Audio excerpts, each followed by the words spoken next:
Marvel fandom has become harsh toward Marvel movies, expecting every film to be endgame level. As I write this review, Captain America Brave New World is the top movie on this planet, yet some perceptions suggest it doesn't merit any acclaim despite its consistent 80% audience rating on Rotten Tomatoes. It's been a solid week, and that rating hasn't fallen. Having recently viewed the film, I assign it a solid 7.5 out of 10, as any rating above 7 in my evaluation is worth watching. It seems that critics have lost the art of separating professionally made movies from the movies that make us ask, what were they thinking? How did this movie even get funding? The rank and file have lost the willingness to be entertained by anything less than what they perceive as perfection, when perhaps what they think is perfection is merely the nationwide wave caused by that very decent movie that the critics also approve of. Critics used to have the curated skill of letting us regular people know what might have mass appeal, and yet so many times now they give what has mass appeal the finger, failing to report or acknowledge that anyone could appreciate the hard work of hundreds of artisans. Well, no one ever enjoyed The Wizard of Oz because of how realistic or grounded it was. This is a superhero movie. I remember Siskel and Ebert telling me Rambo 2 was the only decent movie out that week, and it was enjoyable. Go see it. It's fun. Years later, after political backlash and a surge in interest in movie body counts, these same two critics used Rambo 2 as an example of poor filmmaking on their primetime CBS special. Unlike Quantumania, which mixed great storytelling and acting with sporadic, lackluster performances, as if the actors hated delivering some of their truly awful Marvel one-liners, this movie was well acted throughout and took itself seriously. I didn't appreciate some of the lines, particularly from the Falcon, but they were all well acted. People compare this movie to Winter Soldier, but it aligns more with Black Widow, a film I also enjoyed, perhaps even a little more. There appears to be some resistance framed as not my Captain America. While understandable, such sentiments should not overshadow the quality of the performance. Danny Ramirez's portrayal of the Falcon was overly eager, lacking the professionalism one would expect from Falcon's military position. The narrative could have benefited from presenting him as a consummate professional that Captain America can depend on. The incident leading to his injury seemed unnaturally forced. It happened precisely because he chose the most dangerous time to show out while the world depended on him, detracting from the storyline's authenticity. They did do a good job of portraying him as a technician and hacker, which is often overdone with fingers flying across the keyboard. The appeal of Sam Wilson's Captain America lies in his frailty, his humanity, evoking genuine concern for his well-being outside the suit and even inside the suit when fighting Red Hulk, adding tension and relatability. Thor, now that he's King Thor, is the most powerful Avenger, but the MCU chooses to show even him as physically vulnerable at all times, which works well.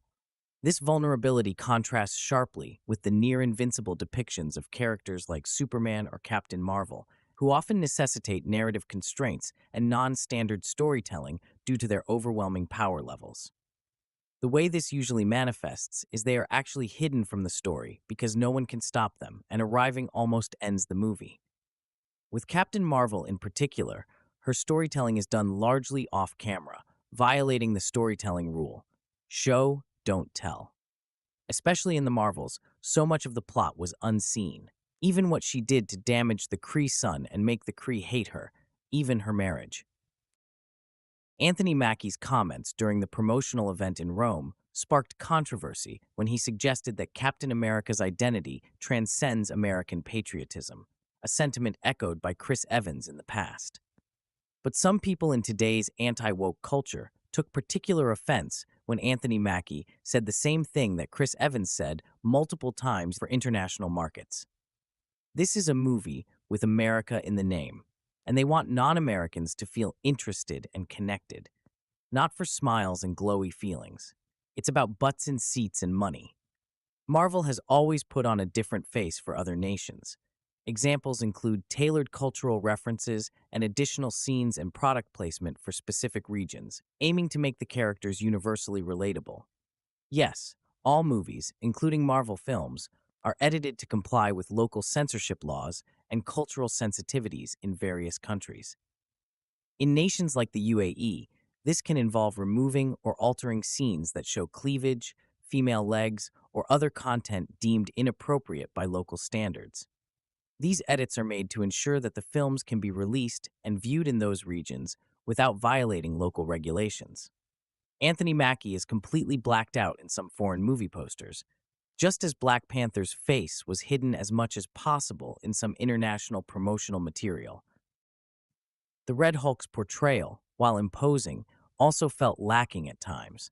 The TV Hulk has influenced this depiction, making him more of a raging beast rather than the complex character Thunderbolt Ross was in this movie. Harrison Ford put his heart into his performance. The Red Hulk should have had things to say. The Green Hulk in comics talks all the time, whether he's smart or not. Sure, there was a lot of roaring when Hulk's lady friend Jarella was killed. Hulk turned into a beast for months, but the MCU has nerfed not only Hulk's strength, but his personality. We will likely never see the Hulk grieve on screen like we saw him actually cry tears in the comics. Roaring was always rare until TV Hulk. Red Hulk first appeared as a sinister, murderous presence. Here he's roaring for no reason. Moreover, the Red Hulk seemed to be roaring at nothing. He seemed blank-eyed because of it. The roar worked when he was looking directly at Sam Wilson. In fact, getting back to the fact that Sam is a frail human under all that gear, that was terrifying. I'm not going to nitpick the CG. By the way, the term is CG for computer graphics and not CGI, short for computer graphics imagery. Both are correct, but back in the old days, we would often see CGI bin in web addresses. That's why there was once a short concerted effort to say CG instead of CGI. A CGI bin, or Common Gateway Interface bin, is a directory on a web server where executable programs, known as CGI scripts, are stored. But I digress. 20 years ago, the CG in this movie would have been considered Oscar-worthy. Today, people have such high expectations, but the fantastic will never look entirely real. As a matter of fact, when you apply real physics to a superhero punch or a fall or crashing through a wall, it looks disappointing. Even car crashes in a non-supernatural Jason Statham movie or a Fast and Furious movie do not follow real-world physics. An 8-foot green or red human will simply not look real. We shouldn't fixate on what doesn't seem real in a fantasy movie, but we should still listen to me pick it apart and like and subscribe to this channel. She-Hulk really will remind you of Fiona from Shrek. It doesn't mean that the CG was bad. She-Hulk's graphics weren't perfect, but Disney is listening to all the complaints. They canceled all sorts of shows that I actually wanted to see because of the visceral She-Hulk complaints. That has already deprived us of movies and series which detractors simply didn't have to watch if they didn't want to. The graphics are top-notch, and we shouldn't discourage artisans from creating as we did with She-Hulk. Better stories, absolutely, but the graphics are fine. I will admit to you, I don't like some of the directions Disney is going, not because it's too diverse, equitable, or inclusive. There is an old saying that the more minds are in a room, the lower the IQ of the room. A man can be an idiot, but his stupidity can't compare to the stupidity of a mob. Because of group decisions, even Deadpool and Wolverine suffered from F-bomb overload. It's as if Disney makes every decision by committee, and too many cooks are in the kitchen. I think I just ran out of metaphors. I don't like that they try too hard not to follow the stories we all experienced as kids. The new writers want to rewrite the plot, not respecting the stories. As a lover of sci-fi, one thing I hate to detect in a presentation is the feeling that the writers are embarrassed of the source material and try to hide it in a more traditional film. How this translated for so many years in the 80s through 2000 was 90 minutes of regular movie and 5 minutes of superhero, which is not what the audience tuned in for. Moon Knight received high praise for its performances, but as a superhero series, it failed for me because out of 6 hours of cinema, we probably saw 10 minutes of Moon Knight, and for a lover of science fiction like me, it was a disappointment, no matter how well acted. It simply should not have been entitled Moon Knight. There were 2 episodes where he didn't appear at all. It was bait and switch. I didn't get that feel with Brave New World. There were some inconsistencies with Captain America's suit. For instance, When he appeared to be stabbed a couple of times, I'm pretty sure that knives and axes shouldn't penetrate a vibranium weave. Otherwise, why have an obviously tactical suit? How do you struggle with a regular guy in that suit and yet survive any amount of time with a burning hot Hulk? It appears that to the writers, Sam's wings are vibranium all the time, but his suit is vibranium only some of the time. This may be the biggest flaw in the presentation of what the new Captain America is.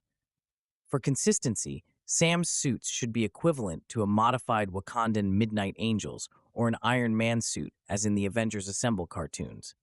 Sam should have used the total power of the suit before facing the Hulk so that audiences can understand why he survived the Hulk as long as he did.